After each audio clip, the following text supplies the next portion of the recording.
Man, I gave such a weak clap. There, that's better. You don't need to clap a second time. Okay, welcome to the Magic Mirror Podcast. I'm your host, as always, Khan the Trinket Mage. And with me is my co-host, 33 Elk. Hello. And my other co-host, Salubrious Snail. Hello, hello. We got a spicy topic today. We're talking about other formats and how those skills do and don't transfer to EDH. And then we'll finish with a few questions, as always. But before we get into the main topic, we have to thank our sponsor, Card Castle. They're the easy way to sort your Magic cards. You can digitally scan your collection today by clicking our link in the description. And if you use our link, you get 1 free month of premium. Thanks to Card Castle for sponsoring the podcast. I always say video. So I have a video that is coming out hopefully concurrently to this. Definitely recording this very recently before this episode is released, for sure. And that episode is about the impact of other formats on EDH and kind of the skills that EDH players might miss out on when they don't play those formats. And I specifically focused on 60-card formats there. But I wanted to, take this topic over here and put it out to the group, and also put a little bit of focus on things that aren't just 60-card Magic, because there is a lot of different ways to play Magic, whether that be limited, battle boxes, all sorts of other environments. So yeah, that is what I thought would be cool. And to start with, I figured I would ask, what other formats do you guys play, and how far into playing those formats did you start with EDH? I'm always curious about that. How much Magic people have played before EDH? So I played Limited and Standard before EDH. My first experience with Magic was Khans of Tarkir Limited. And then I got scared away for a long time. You didn't like Khans of Tarkir Limited? I like it. I like it now, but Morph was like really scary to jump in with. Oh no, for sure. I was like, sure. What? These cards are face down? What does that fucking mean? I swore I'm awesome. Yeah, no, I was like, yeah, this is a lot. And I sort of backed out of Magic after playing that. Keep in mind, at the time, I was also really young. Yeah, no, that was my first exposure to Magic. I came back Standard, played around maybe 2018, 2019, around Aether Revolt, Kaladesh, into War of the Spark. That sort of Standard block is when I really started to come back from Hearthstone into Magic. And then I was also playing the dark side. Yeah. And then I was playing a lot of Limited as well. And I play a lot of Limited now, especially for the past 6 years. I've been playing a ton of Limited. So yeah, it's been a lot of cubing and draft and whatnot. The formats that I played, I feel like the most outside of Commander is probably the most strange collection of formats anyone has ever done. So originally, I actually played Yu-Gi-Oh! So I never really had a casual Magic phase. I played Yu-Gi-Oh! Casually and then got into the competitive side of Yu-Gi-Oh! And Konami is very bad at running a game, and competitive Yu-Gi-Oh! Is not very fun, at least for me. And then at the same time, I was like kind of getting into Magic, because a lot of my friends played it as well. And the first format we played outside of like table Magic, right, where we just had anything goes, was I just built a Modern deck, a budget blue-white control list. And I started with Modern, and played that for like, we played like 60 card for, like a year or whatever. And then Commander started getting a little bit more popular around like 2012, 2013. And that's when I got into Commander. Outside of Modern though, so I hadn't played a single game of Standard until like 2 months ago when I played someone Magic Online. That was literally my first game of Standard ever. So I'd only played Modern and I'd only played Commander. And the only other formats that I really played other than occasionally going to pre-release was Mental Magic. My friends and I played a lot of Mental Magic. If you don't know what Mental Magic is, I'll explain. It's really easy to do. You and your friends can play it basically right now. Take a pile of non-land cards, just a random assortment. Go to your bulk, go to your junk, get a bunch of random garbage. All the non-land cards you can. Put them in a one big pile, one stack, one deck in the middle. And the way it works is you and your opponent will draw from the same deck, but you have separate graveyards and stuff. And you can play any card face down as if it was a land of every basic land type. Anytime you could normally play a land. So, once per turn, you can just put a card face down. When a card enters a revealed zone, you must name what the card is, and it has to match the mana cost of the card. So, if you have a card that is green and 1, once you cast it, it's now revealed, you say, this is a Scavenging Ooze. It is now a Scavenging Ooze for as long as you and your opponent remember it's a Scavenging Ooze. If it goes to the graveyard or anywhere that's a public zone, it stays as a Scavenging Ooze. And then another green and white card could also be or green and 1, Another green and 1 card could be a Tarmogoyf or a Naturalize or whatever, right? Any card that is green and 1. Now, if it goes to a hidden zone, as in back to your hand, when you replay it, you can play it as something else. And there's all sorts of other slight house rules. My friends and I would play Singleton, so the first person to name Scavenging Ooze is the only one who gets a Scavenging Ooze. It is really, really skill testing. You have to know a lot of cards. And my locals in Seattle had a judge that would just run people's pockets with Mental Magic. We played a lot of Mental Magic with him. And it's probably, other than EDH and Modern, the format I've played the most. It's a lot of fun. I'd highly recommend everybody at home go play some Mental Magic with your friends. And if you don't know a card, you could just play the card as whatever it is in your hand, It's a lot of fun. And otherwise, it's just 20 life 1v1. That's interesting. That's a cool format. Yeah, it's a really funny way to play Magic. Dude, Stoneforge Mystic is so sweet because you go Stoneforge and then you just search through the pile for any 3 mana artifact. You're like, oh, it's my Sword of Fire and Ice. Wow. Yeah, because you reveal it. Oh, I hadn't even thought about tutors. That's wild. And you have to. So one of the most busted things to do is if you have a card that is 1 black mana, because you can name Thoughtseize or Inquisition, something that forces your opponent to reveal their hand, because as soon as they reveal their hand on turn 1, they have to name what every card is. Oh, geez, that's intense. Yeah, sorry. So there's a couple variations. You can play with, if it goes back to a hidden zone, it changes. If the card can change, or you can play with it's locked forever. So it sort of depends on how your rules are. Whether or not Rampant Growth works, also you can house rule that. There's no official rules. Interesting. Yeah, if you can get a storm kill in this format, you are goated. I've gotten high tide kills. I've high tide stormed off in this. It's so fun. That's pretty intense. Now I wonder, and this actually segues weirdly well into something I was curious about. As far as formats outside of EDH like that go, outside of really most formats that people think of, there's something like that. There's something like Dan. There's all sorts of other kind of custom formats. And I know you mentioned that judges, there was this judge who was kind of challenging people with that. Do you think that's a good thing to do as some sort of skill training exercise? Do you think that is do you think it has value like that? I think Mental Magic for new players, no, because you're just going to be casting the cards as is, and then you're just playing a bunch of random cards. For sure. Dan, I think, is a phenomenal way to learn Magic. I have been getting into Dan with my friends lately. I have a mono green. I've talked about it on the podcast, I think. I think you weren't on that episode, though. I have a mono green Dan list. My friend's got a mono red Phoenix one that's super cool.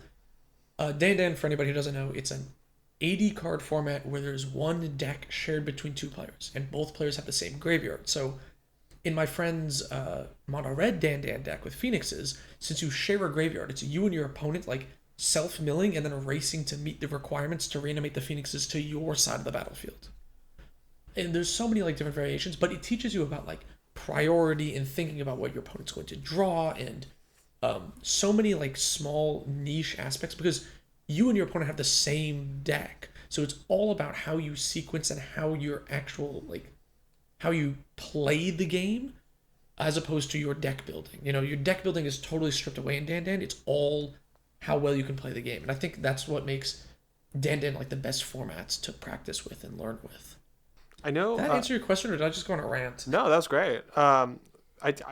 Honestly, don't know a whole lot about Dan Dan aside from the basics, so I'm curious to hear about it in general.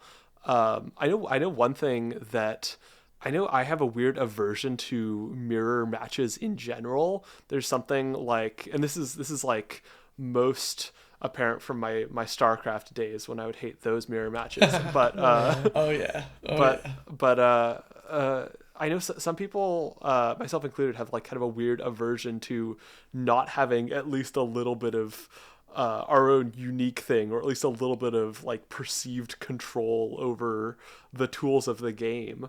Um, do you feel like the fact that there are the tools are shared effectively, that there's really no difference between what you have and what your opponent has in principle in terms of what deck you're drawing from? Do you feel like that has a big impact on kind of the way it tests players? So actually, Reed Duke said something really cool about this. Reed Duke, amazing Magic player, probably like one of the best of all time. Arguably, yeah. Definitely like the mid-range master for sure. Yeah. Reed Duke commented about mirror matches in a gameplay video I was watching, because I watch gameplay videos constantly while I'm eating, while I'm sleeping, everything. And he said something especially pithy about mirror matches, which is whichever in a mirror match, whoever has the more greedier version of the deck will win. And I think that's very true. The deck that pushes the theme more typically ends up winning. So in Dan Dan, where you share a deck, share resources, exactly what you said, I feel like it really evens the playing field in terms of what people are going to see. And in fact, Dan Dan's kind of built around this in the way that you share a deck in a library. It's built with this sort of thing in mind, where it's like it's brainstorms, Halimar depths, things that rearrange the top cards of the library.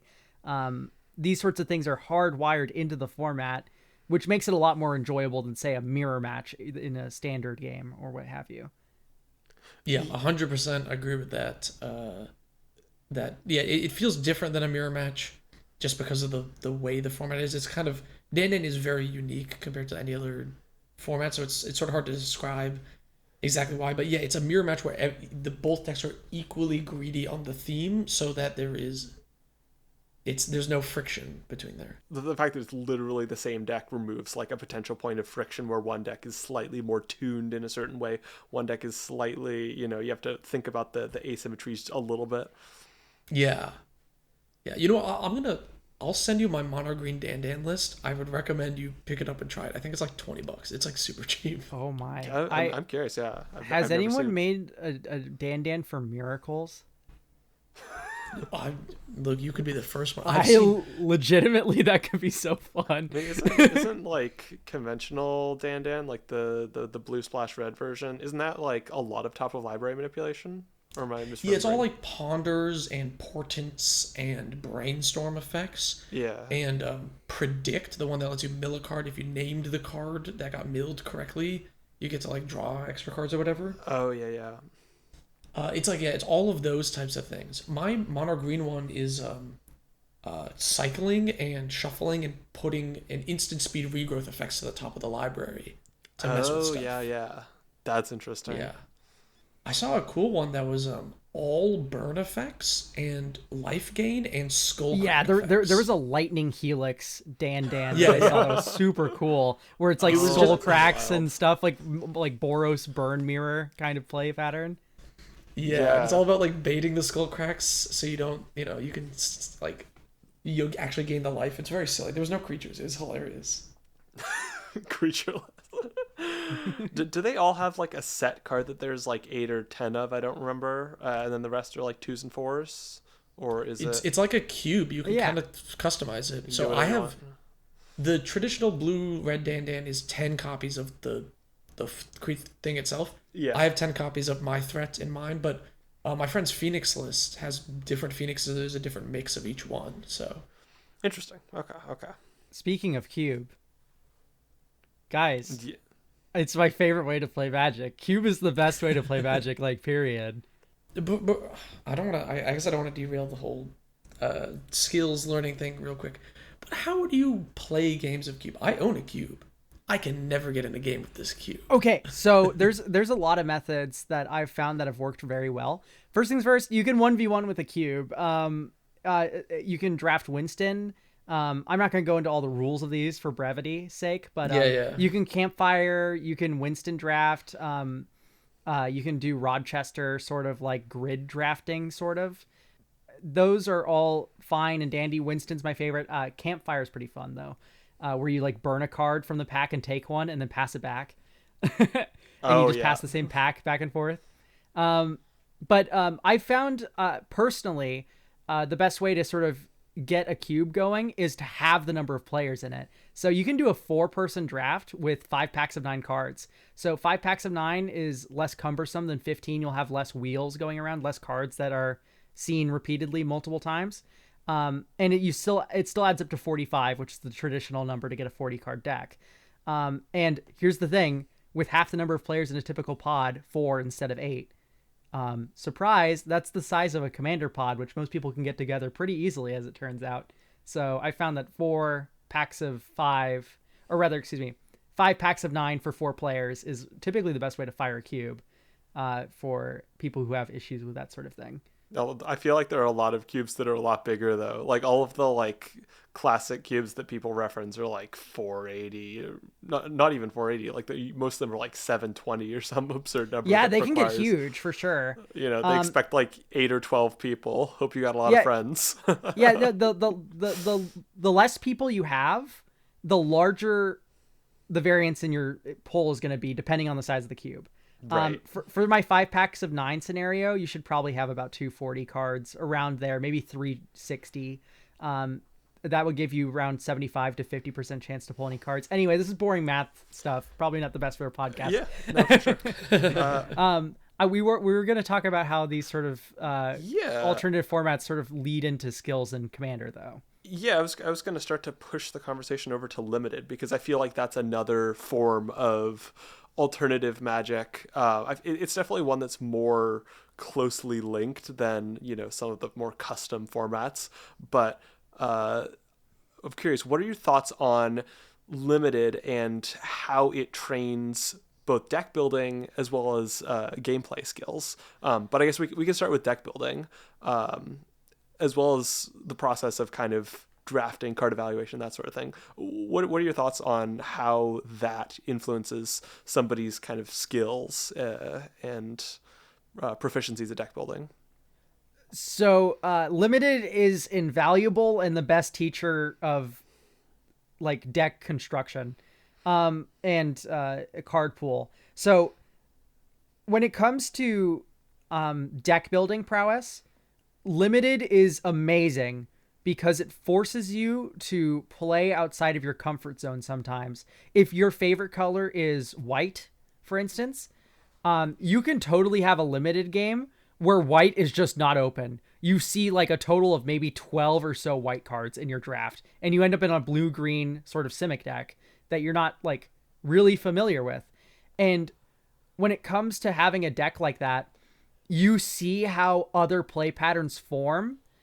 Like, oh, this is a Simic value machine. I draw an extra card every turn, etc., etc. When I'm building my white deck now, I'm going to really start thinking about Spirit of the Labyrinth. Or I'm going to really start thinking about white Orchid Phantasm, which blows up a land, right? You're going to be thinking about these cards in terms of countering what an opponent is doing. Limited is a great teacher of how to build decks to counter opposing strategies because it forces you to play with the opposing strategies that you're not typically used for. It widens your range. Yeah.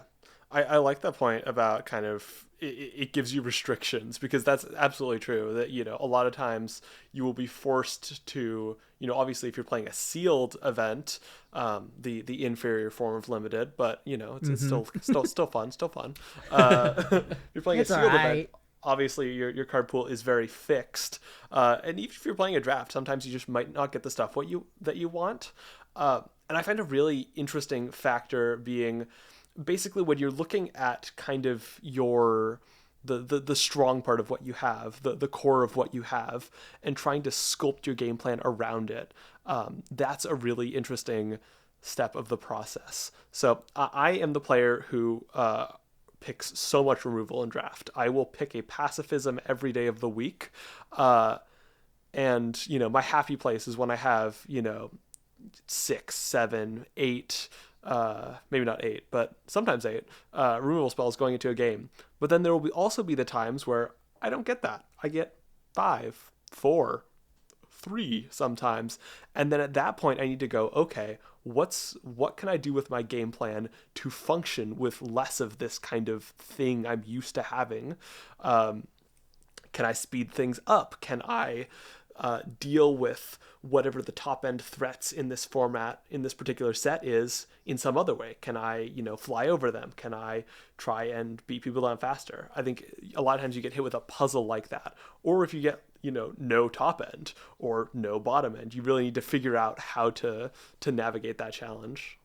I feel like that thinking about the puzzle also is much easier to do in other formats, especially like limited, that I think gets lost in the context of EDH. So like, when you're thinking about like card advantage or removal or combat or everything, how to like get around stuff or do these different things, it's a lot simpler in limited, right? So the scope is so much smaller that you can like break down and understand, oh, this is a 2-for-1 here, this is why this is a value play for me. But in Commander, it's a lot more nebulous, where is this a 2-for-1 for me, but I'm removing this threat, which is also harming this opponent, but maybe is benefiting this opponent. It's like not very clear. And I feel like if you only play EDH, you actually miss out on a lot of those like learning opportunities of getting the more nitty gritty and I guess concise answers to like card advantage and value and stuff that you get in limited.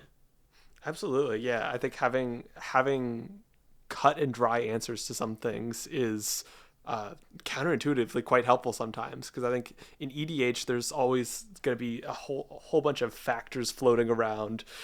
Any given factor about a card, any given play, there might be a whole bunch of additional factors that influence that and make it better or worse. That might make a lesser card perform better, make a better card perform worse.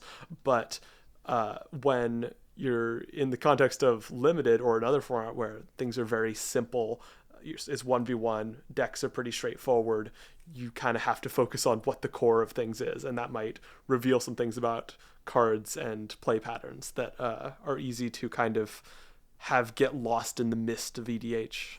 I really think another thing about limited that really cannot be like overstated its value is the deepening of your knowledge of synergies and card pool, because it really forces you to play with commons and uncommons. This is one major thing about limited, is that the backbone of a limited deck is not the rares, at least not in a draft. Sealed 100%, the rares are going to carry you, but in terms of drafting, at least in a set, not in a cube, the backbone of your deck is going to be mostly uncommon and common cards. And it is playing with these cards where you find sort of hidden gems, so to speak, that you would have maybe otherwise missed if you were just glancing at the entire set, scrolling through the cards, or if you were just searching on Scryfall or what have you, because you get hands-on experience with these cards when you're playing with them in limited and seeing the value engines you can create just with these sort of like normally bulk cards. Yeah, absolutely. Well, I think it also helps break out of the EDH framework where it's almost like a knowledge test. Like, do you know all of the different cool cards that are relevant in EDH? But if you're suddenly looking at a pack full of commons and uncommons, whether you're drafting a newer set or an older set, these might be cards that you're not super familiar with, and being able to kind of learn to process them and put together things with these foreign cards rather than piece together the puzzle pieces you're familiar with is definitely big, and can help you get better at evaluating the EDH puzzle pieces and finding newer, more creative things there. Yeah, that's a really good point as well. I didn't even think about is like when you're thrust into a new set and your pack one pick one rare really cares about filling up the graveyard, your second pack, you really are looking for self-mill cards. You don't find any. You don't find any self-discard cards. Oop, actually, this one says connive on it, right? Or what have you. Like, finding these mechanics that are actually tangentially related to other mechanics. And it really helps with card analysis, where otherwise you might normally be reaching for your comfort pieces. Like, once again, just getting out of that comfort zone, expanding your range of card analysis to sort of broaden your horizons a little bit. Like, try to find more synergy and more, once again, just deepening the knowledge of the card pool. Can I pivot to modern for a second here? Yeah, sure. Just Go a out. little bit, I suppose. Right? I think one other aspect of other formats that you miss out on if you're like a EDH only player is you never run into, unless you're playing CDH, you don't run into the person that really like has labbed out their specific deck. And this is something that really happens in modern a lot, or it used to happen in modern a lot. I won't go into it now, but I haven't played modern in a while because the format sucks now. But this used to be a thing where you would have someone who knows their deck. Like, they play Affinity, they play Jund, they play Tron, and they've been on that deck for like many, many, many years, and they just know the ins and outs of this deck, you know? And I feel like a lot of times you never run into those players in EDH. Like, maybe you have someone who's been playing the same EDH deck for a long time, but a lot of people take apart and rebuild or have many different decks, and they don't like do the same, you know, I know this deck inside and out in the same way that a modern player would. And I feel like that's another aspect that just like commander players miss out on. And it's kind of cool to see someone who really knows their deck well. Not even that it's the best deck or anything, but they are playing it to the best of its ability. And I think part of this also has to do with the commander is the new player format, so you might run into a lot more new players. And obviously, if they're new, they haven't been grinding that precon for like 20 years. Yeah, there is definitely an age advantage there. I feel like I at least a little bit disagree. I definitely think people are like, this is the Cedrus player at my LGS, and he's been playing Cedrus for over a decade, right? Like, there are people who are attached to a commander and they'll never let go. And I feel like that happens quite actually frequently. People can get like really kind of deep into their particular commander and all the potential card choices for that, but they're still going to be missing out on the matchups just because EDH is such a wide format in terms of what people are playing. So I find that, you know, knowledge for EDH is going to be a lot shallower than knowledge for something like modern, where you might have like super intricate matchup knowledge of like all of the possible sideboarding cards and all of the possible pivots and etc. Yeah, I don't want to tread too much on Snail's video, but there's definitely like, also we needed like, you know, like there's also that whole thing about metagame, right? Where modern has a metagame. This is like, you know, 20% of the meta or what have you, 15% of the meta. So you're more likely to see certain opponents and know those matchups versus commander, where someone pulls out, like, once again, using last week's example, the most dangerous gamer, right? This like wild, like out of left field decks that you've never seen before, right? I feel like that happens a lot more in EDH than in modern. Yeah, last week's example. I have a question. Wait, Alex, have you, in your experience, has it been more like what Elk says? Like, there's someone at your playgroup who's like, oh, this is the guy that plays X deck. He's been playing that forever in Commander. Because I really don't have that. I feel like every time I see, or more often than not, I see someone playing a deck, they're like, oh, I just built this, or like, you know, I just changed this list or something. I don't see too many people that are like, yeah, I've been playing this commander for like 100 years. Yeah, I think that was more of a thing, I think, with kind of the more old school commander. You know, people got their particular legendary. And actually I was watching a video earlier from Commander Balmy, good channel, go check it out, about the history of Commander. And originally there was like I don't know if it was unofficial or official, but there was like an actual rule that you could not play a commander if somebody else at your, you know, place that you played at had that commander. So I think, and people would like forge identities in these. So I think that was kind of the very much the old fashioned way of playing commander was, you know, I am the Cedrus player, period. That's me. I'm the guy. It's literally illegal for you to be the Cedrus player. These days, I definitely do find that people tend to switch it up more. I think you'll still have people who get really, really into the ins and outs of a particular thing. And certainly I think there are going to be people who are really, really into the ins and outs of at least an archetype. Like there might be somebody who knows Astral Slide decks in and out super well. There might be somebody who knows zombies, super, super, super well. Less often. Nobody knows salvaging station decks like me. Yeah, exactly. Yeah, I definitely think. Yeah, I definitely think people get hard stuck more now in archetypes rather than in sort of single commander decks. I think that's a really good observation. Like, yeah, this is the graveyard player at our LGS, right? Like, doesn't matter what deck he's playing, it's always going to be interacting with the graveyard in some way. Stuff like that. I can see that more. I've definitely been the guy who plays weird artifact decks at different local game stores in the past. Yeah. That being said, I definitely do think the Cedrus guy appears quite frequently. Just like this is the, he's 40. So what is this commander? Cedrus? Cedrus the Trader King. Oh my gosh. What? You don't know Cedrus? One of the old guard. It's not. Oh, yes. Not a great three but three it's in certainly a commander. 3 in a Grixis, not a Sultai, my bad. 3 in a Grixis for a 5/5 zombie warrior legendary creature. Each card in your graveyard has unearthed 2 and a black. Wow, this card sucks now, but oh my gosh, it's nostalgic. Yeah, it's a lot of mana. It's nostalgic for a lot of people. This is a classic commander. I have seen him. He's like in the same tier as Soul Canar? I think that's what I was getting confused. Soul Canar? Soul Canar is way worse than Cedrus. Don't do my man dirty like that. I don't know how to spell Soul Canar. I enjoy my 6 mana 5/5 Alara commander. My boy Sharoom. Yeah, Sharoom's like actually actively decent though. Yeah. And was fearsome in Commander 10 years ago.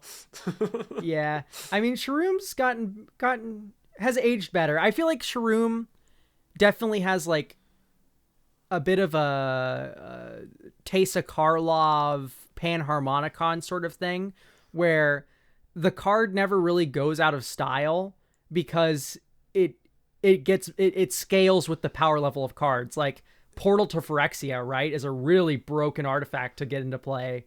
So Sharoom got better when that card was printed. Cedrus doesn't get better. In theory, if there's better ETBs, you can unearth for 3 mana and cheat into play. Yeah, but it's like behind a 6 mana paywall. Yeah, definitely the fact that you have to pay 3 more mana to get a thing on top of the 6 mana, whereas Sharoom's just immediate. Like Sharoom is just a decent rate. I will just reanimate a 4/4 with Sharoom and be like, I have blockers now. It was good 6 mana. There's a lot of old commanders that hold up. I will eventually make another video about it, but like when I'm going through these legends for my like rating every legendary creature series. Like, I've now gotten to Original Ravnica, and I've gone through, like, Cold Snap, and some of these really still hold up, And it's kind of crazy. They're all just, like, forgotten, though. Yeah, I think for Commander design, there's a lot of really cool things that come out of it, but there's also, like, a lot of, like, homogenization, gamification. This is a whole nother podcast topic. Let's do this next week. Yeah. Let's talk about that next week, because this week we're still talking about other formats in relation to EDH. Would you guys agree that if somebody is listening to this, and they're like, I only play EDH, and that's it, right? Maybe they do a pre-release once or twice, that their win rate in EDH would increase if they played a different format? I think unequivocally yes. Yeah, there's a boring answer to this and a funny answer. I want to hear Snail talk first, though. So I think part of the thing I emphasized in the video that I've definitely 100% already written at time of recording this of course. is that playing formats outside of Commander helps you with the edge cases of Commander. It helps you with the especially scrappy games, the games that end up looking more like 60-card formats. If you play exclusively EDH, you're going to not have as much experience with those sorts of formats. You'll have more experience with the kind of flashy games where people, ramp up their big threats and then the game ends with one decisive Crater Hoof or one decisive combo or one decisive, just a handful of big spells. And there isn't as much of that kind of push and pull value grind and like the kind of gradual chip down of damage. So I think playing nothing but EDH, unless you play like a lot of EDH, risks kind of getting caught with your pants down when the game takes a weird twist and it starts looking less like a conventional EDH game.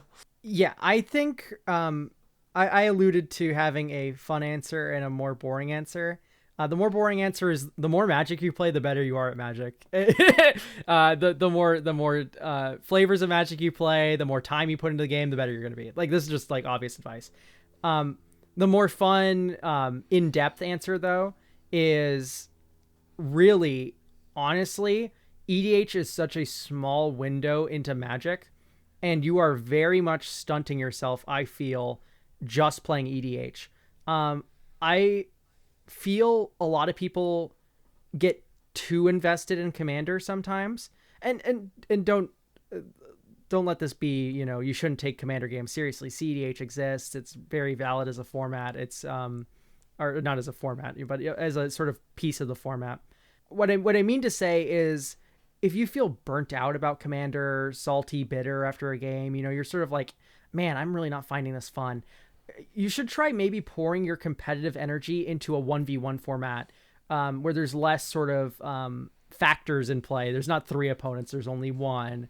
There's less like 3v1ing, arch enemy, politicking. There's just, what did I open in my card pool? How did I construct my deck?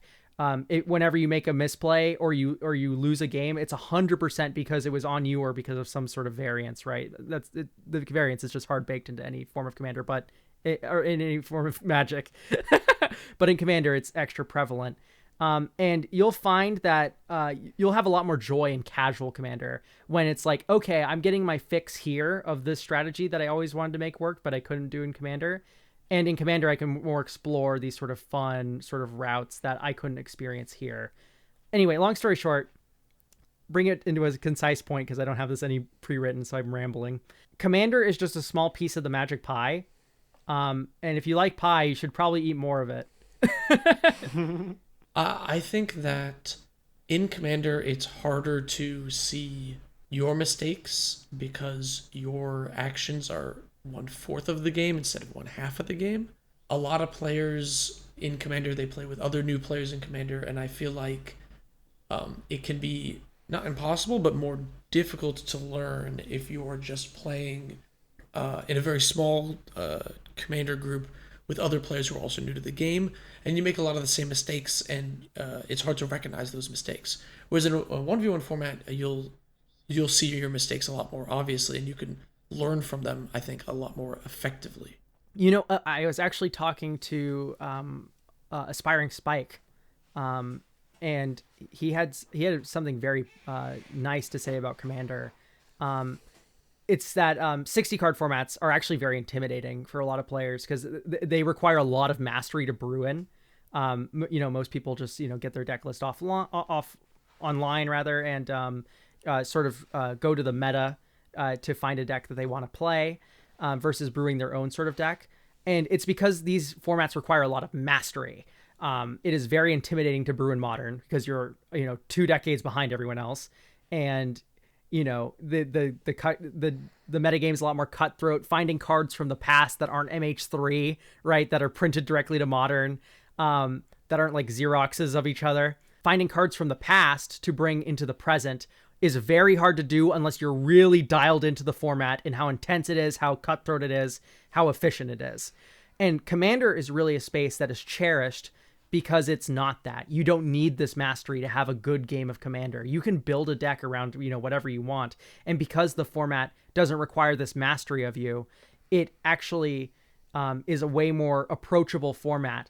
And it is this approachableness that I think causes a little bit of softness in Commander players, in the fact that, or rather Commander-only players, you don't have these experiences in other formats, the grind, the the fighting tooth and nail to get that small edge of advantage that you can push into a win. You're more like, I put my Panharmonicon in play. Oh, it didn't get blown up. I'm gonna double my Evangel of Heliod triggers and put a million soldiers into play, right? Like, Commander's really about bombasticness, whereas I feel other formats are really more about eking out small incremental value, as opposed to giant, insane gains on the board. I want to actually kind of disagree with you here. At least it's ironic. That I feel like is what Modern used to be, but currently I think Modern is actually not monetarily, but outside of expenses, one of the easiest formats to get into right now. You can literally go to MTG Goldfish right now, get the best deck. You don't need to know anything else about the format. You can pick one of the top decks. Every single deck in Modern is like a scam deck, essentially, where they're just trying to do their silly thing. And if they do the silly thing before your opponent does the silly thing, you 99% of the time win. And if the other opposite happens, you 99% of the time lose. And unlike in Commander, you can actually take this as a very casual experience, right? I go to Goldfish, I pick Mono Blue Charbelcher. My deck does the one thing. It's a Charbelcher deck, right? And then if I Charbelcher you, I win. If I don't, I lose. And you can be super casual about it, which is not what the format used to be, but is something that it is now, which I think is very interesting. Yeah. I definitely agree that you can take any format casually. Absolutely, that's true. Where I sort of diverge from that is I was mainly talking about brewing in the format, right? You're right. Yeah. Brewing in Modern is very difficult to do. Breaking away from the Modern Horizons 3 cards, sort of breaking away from these other sorts of things. You really require a deep mastery of the format to sort of break out with something new that can actually challenge the meta in some sort of meaningful way. If I were to recommend a 60 card format that is great for brewing, the answer is Pauper. Pauper is one of the most amazing, fun formats ever, and is currently, in my opinion, the best 60 card format. I don't play Modern anymore. I play Pauper. Pauper is super fun. And you can brew in it. There are tons of wacky new commons that get printed in every single set. And since the bar for a card being Pauper playable is just so much lower, there's a lot of space to like brew things. Yeah. I definitely think if you are a Commander player who's making a new deck every week, or you have like 200 plus decks in the folder, I see you have 200 like work in progress decks and you just don't play any of them. You should really build a cube. I think you're going to be happiest trying to find little micro niche synergies that you want to build around in a cube, sort of uplifting the cards you never get to play with, and really incentivizing small, like imperceptibly small gains that you would see in Commander, and in a limited game built around them being explosive, right? A single +1/+1 counter, meaning the end or beginning of a game, right? Versus like in Commander, that would never basically be the case. That's such a small growth. I feel like Cube is like really cool for magnifying any sort of thing that doesn't see play in any other format forever. And I feel like that's where you're going to be mostly at home for brewing a sort of ecosystem, almost as it were, as opposed to just putting 200 decks collecting dust into a folder. Cube definitely feels like kind of an extension of Commander in some way, in the sense that it flexes the same muscles. You're worried about cohesion between all of these different cards, and what happens if I loop in these underplayed cards that nobody remembers? Can I loop them together with these other cards? It's kind of building a cube definitely uses a lot of the same muscles. But it will depend to some degree on what a person enjoys about Commander. If somebody enjoys kind of doing their like Commander deck that they've put a whole ton of effort into, they put a ton of effort into getting good at, I think that optimization impulse might be better directed at something like, I think Pauper is a good format. I think that's definitely a good one in terms of it's easy to get into monetarily. You have no reason not to give it a try. But certainly Cube will be a great thing for other people. Should we move on? Oh, sorry. Did you have something else to say before question zone? The answer is not really. I have two more bullet points on my podcast notes, but they're real bummers. So let's just skip them. Oh my gosh, what are the bummers? Wait, yeah, curious. you got to tell us. Yeah, you gotta tell us at least. Is the decline of limited a problem for Magic the Gathering and or for EDH? The thing is, I think limited's actually like kind of bumping right now. I think people are playing limited. I think the decline of modern is a canary in the coal mine for Magic the Gathering as a whole. Yeah, that was the other bullet point is the decline of constructed formats a problem. I think that's a video I want to make. Yeah, So maybe. Yeah. I'm curious, Elk, what do you mean by limited being bumping? Because I feel like if you just like go to Friday Night Magic, there's like half the number of people there were 10 years ago. So yeah, I think this definitely shows my lens into the into Magic the Gathering, because who do I watch? I got my YouTube Wrapped recently, and who. There's a YouTube. Yeah, there's Wrapped. a YouTube Wrapped. If you go into the gaming sort of, if you go into your app, and then in the upper left, there's like the explore compass button. You can find it in there. Anyway, my top creators.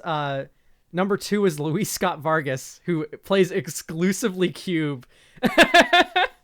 And so I definitely watch a lot of limited. When it comes to limited play, you play it every pre-release. Pre-release, at least in my area, is definitely always to the gills. And of course, you don't play draft and pre-release, but you do play a form of limited called sealed, which is inferior in every way, but that's besides the point. Mm-hmm.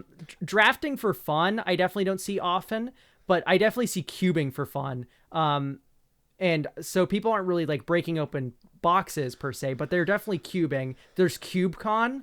CubeCon has been doing wonderfully.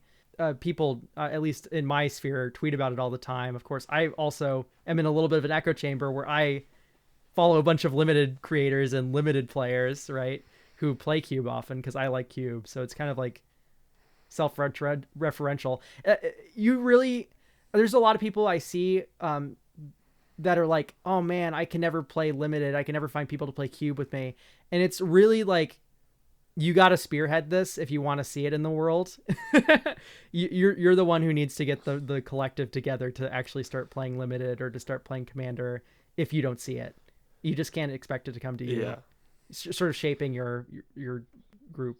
I think it very well may be the case that Cube is replacing some of the limited audience. That limited isn't declining necessarily, but it's gone from, everybody goes to, drafts at their local game store to people are cubing, whether that be online or with their friends or something else. I can definitely see that being the case, and I am not clued in enough with the cubing community. And I'm also a hypocrite because I don't go to like drafts very often, but I will still be sad about the fact that not very many people go to drafts. Yeah, people talk about all these remastered sets as well, like Innistrad Remastered that's coming out soon.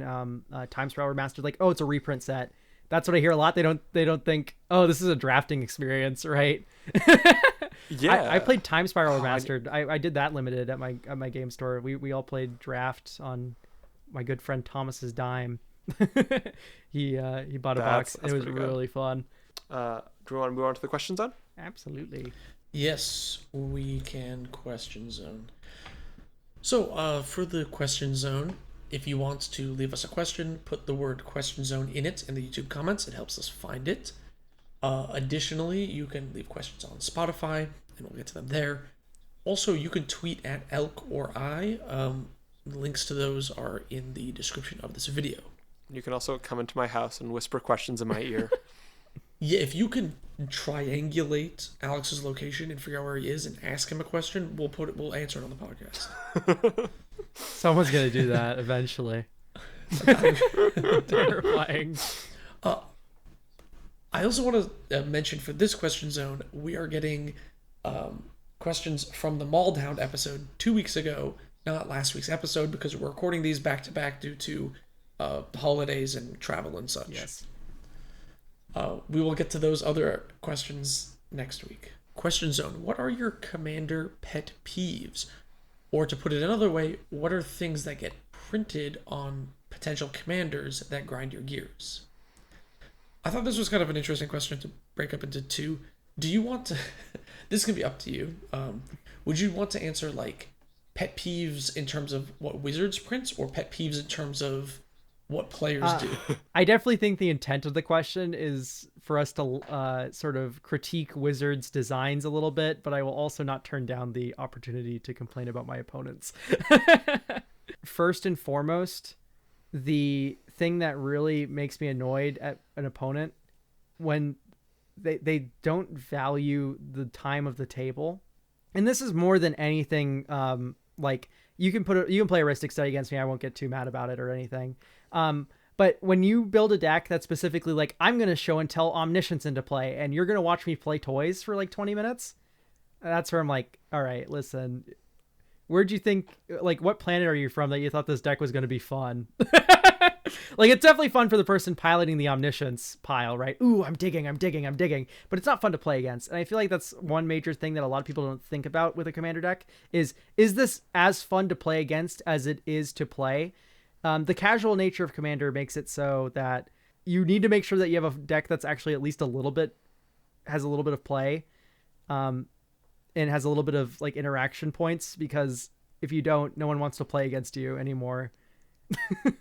I have a nuanced pet peeve that is related, and it's nuanced because it's very similar in that it's people who don't respect the table's time, but I'm mostly referring to people who choose overly complicated or trigger-heavy decks and just aren't very fast at playing them.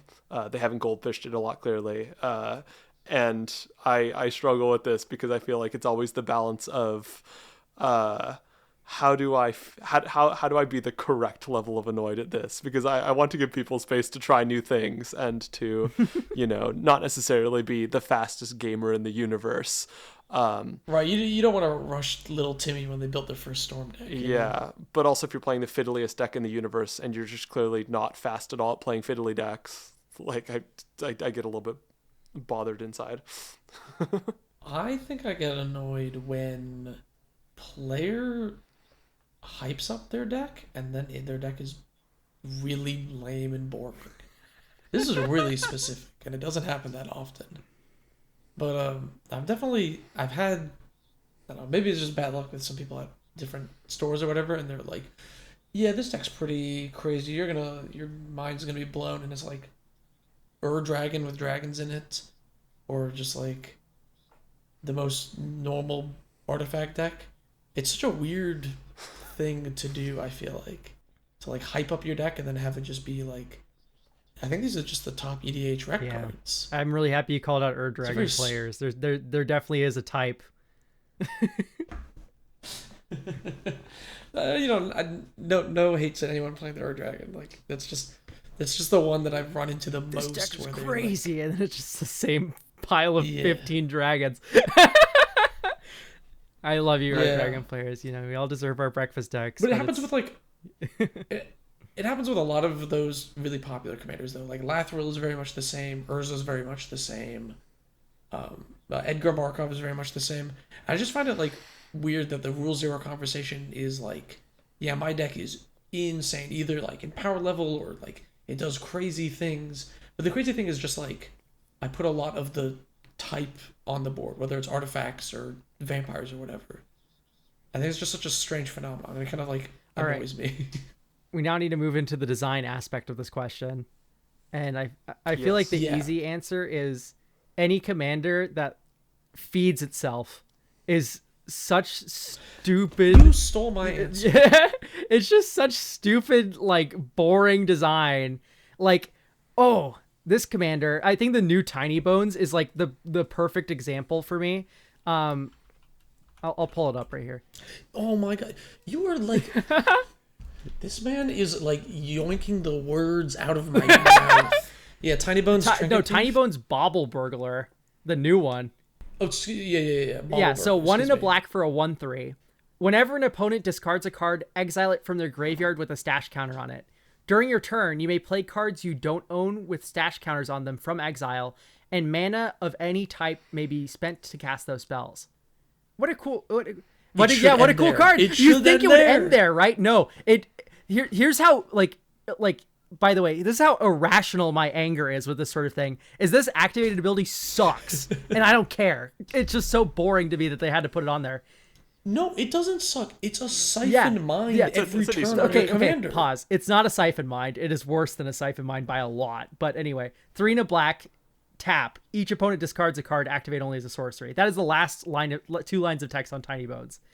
It's 4 mana. Draw it's draw the 3 worst cards in your opponent's hand, which is pretty bad because your opponent's going to discard the worst card in their hand, and that might be a pretty good card depending on how much you've made them discard already. Yeah, that's fair. But and you may play, so you can grab. Yeah, the first 2 paragraphs of Tiny Bones is really fun with like random discard or Thoughtseize effects in Commander, like actually like running Thoughtseize in Commander as a 1-for-1 exchange, taking the best card out of your hand. Tiny Bones can be a totally like, I don't want to say fair Turgrid, but because Turgrid's pretty fair when you think about it. But a more maybe like a less powered Turgrid, cheaper Turgrid, less fragile Turgrid, like less feast or famine sort of deal. I like that's like the sort of lens I'm looking at Tiny Bones at. But the last ability just makes me go like, gross. I don't want to play it because it feeds itself. I think the fact that the first and second abilities are 2 separate lines of text makes it a little bit more acceptable to me. Like it's not just like a Gonti type thing where it's exiled and you may play it.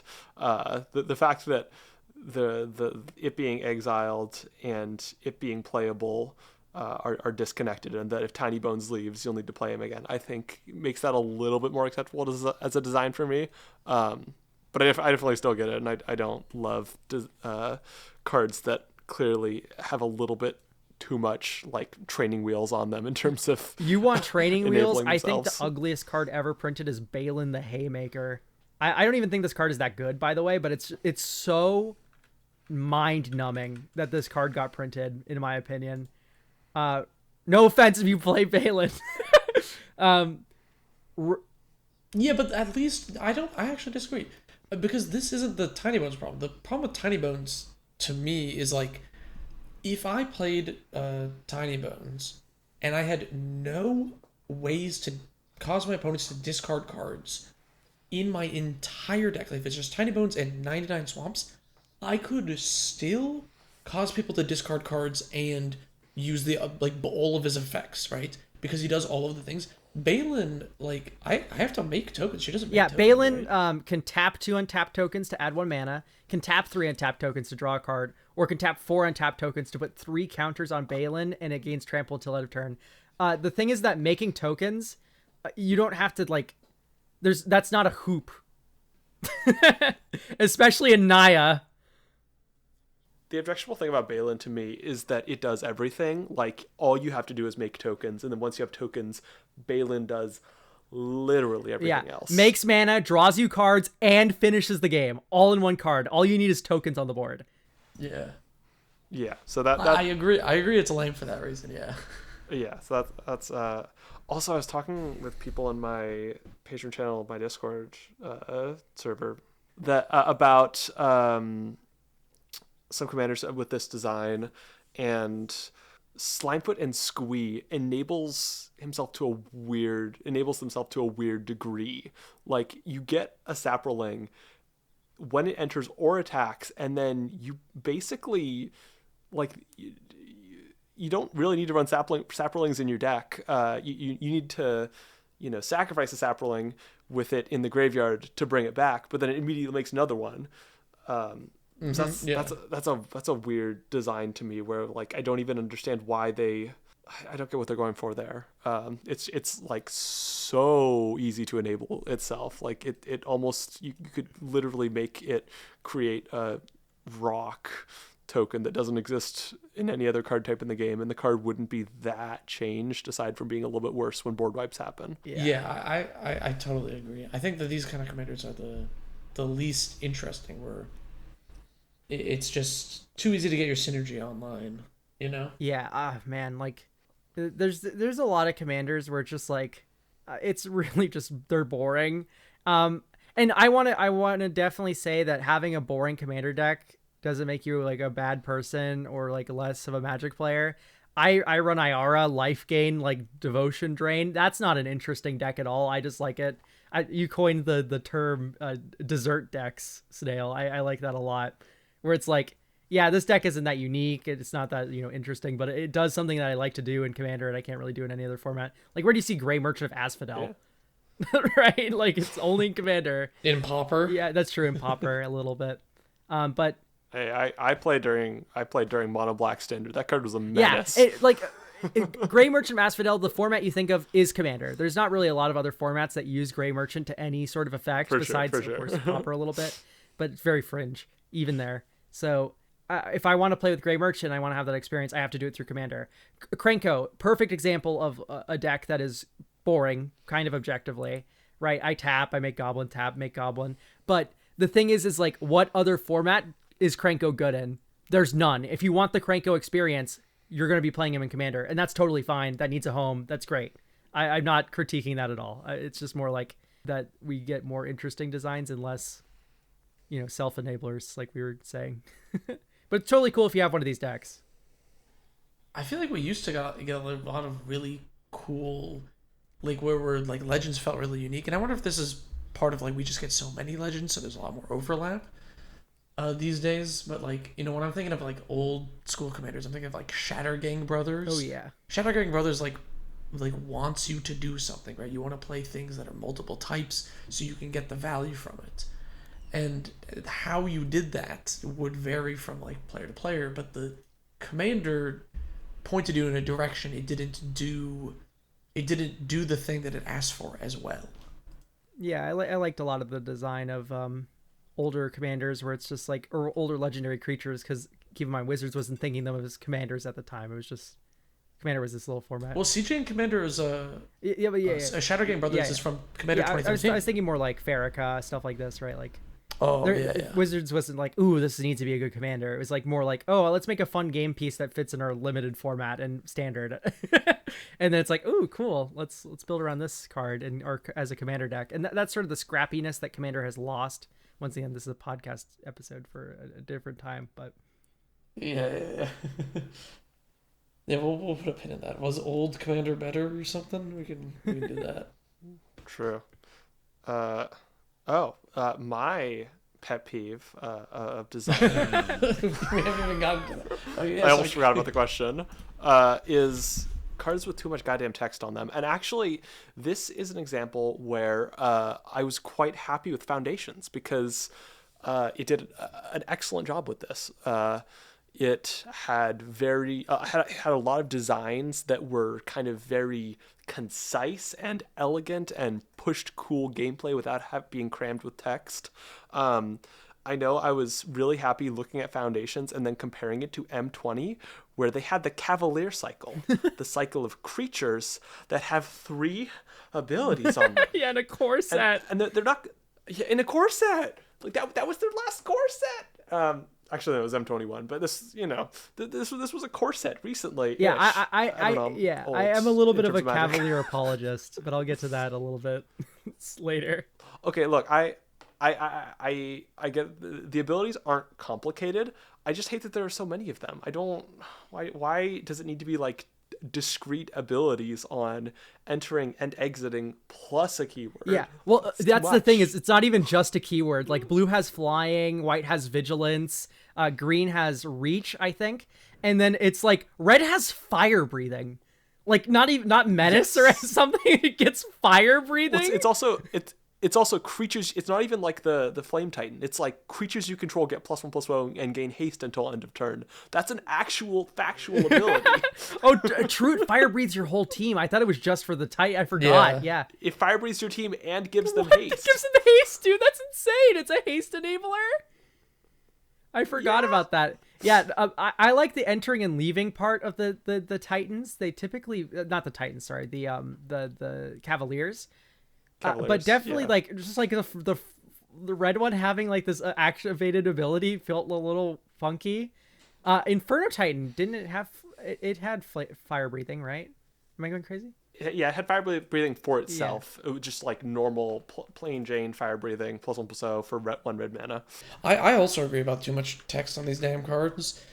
For a video I was recording earlier today, I had to read Itali Primal Conqueror. And then I read the front half, and then I have to read the back half as well. So it's like 2 cards. And then the back half, I'm looking at it, I'm like, this is just like poisonous, but they didn't want to use the keyword poisonous, so they had to write out the whole thing for poisonous. Yeah, poisonous or infect essentially without the withering or whatever. It's like so many words. Yeah, it's like without the -1 counters, I guess, but it's like whatever. Man, Yeah. flip cards were a mistake. Yes. Okay, I'm sorry. The flip Praetors. The saga ones. I hate that they flip into sagas. They have 3 different things you need to keep track of. Yeah, those make me that seethe. same Those make me seethe. that same topic. Kamigawa Neon Dynasty, I think, is still the set with the most words in it, and that's because of all the flip sagas in the set. Sagas have so many words on them, and then like they'll flip into a creature with like a paragraph on it too. Yeah, it's oh my goodness. Anyway, this has been things that make snail seethe. Thank you for listening. Yeah. I have one final question for this. It's going to be a very quick, simple question. Mitzi asks, question zone, are you guys yippee, yahoo, or hooray pilled? I've definitely said all of these. Sorry, did you not finish the question? Yes. Am I going crazy? I didn't finish the awful. question. They said, I feel like Elka's yippee core. I definitely say yippee a lot. I think last episode when we said trans rights, I definitely said yay. I definitely say all of these. I don't know. I'll have phrases sometimes. I admitted to one excitable exclamation in DMs that I will not be repeating. I've been known to wahoo occasionally. You know, I like wahoo a lot better. The Mario sound effect. It's better than Yahoo, honestly. It's a clear upgrade. Yeah, Yahoo makes me think of my crappy email thing that I use for junk these days. Whereas, like, I love giving someone a deadpan wahoo when they say something. I missed Hotmail. It's really funny. They rebranded to Outlook, and it's so boring. Hotmail was cool. No, it wasn't. Hotmail wasn't cool. Hotmail is awesome. That's such a cool name. It's kind of cool. I was talking with friends. Is there an extension for YouTube that makes it look like old YouTube? Probably. I'm sure somebody's made I would it. gobble that up right now. It feels like the podcast is winding down. I do want to say one thing. This podcast was a lot about other formats. First and foremost, play what you find fun. Magic's a game, you know. You don't have to get good at it. It's okay if you just want to play Commander. I feel like that needs to be said at least once in this episode. You could get better if you play other formats, but you don't have to. It's okay if you just want to play Commander. Ignore him. Mental Magic is the best format. Yippee. Wahoo. Well, I'm waiting for Alex to say something. You give a yippee, Wow. I give a wahoo? You stole my exclamation. I couldn't think of one. I was too quick. All right, I'll stop recording as well.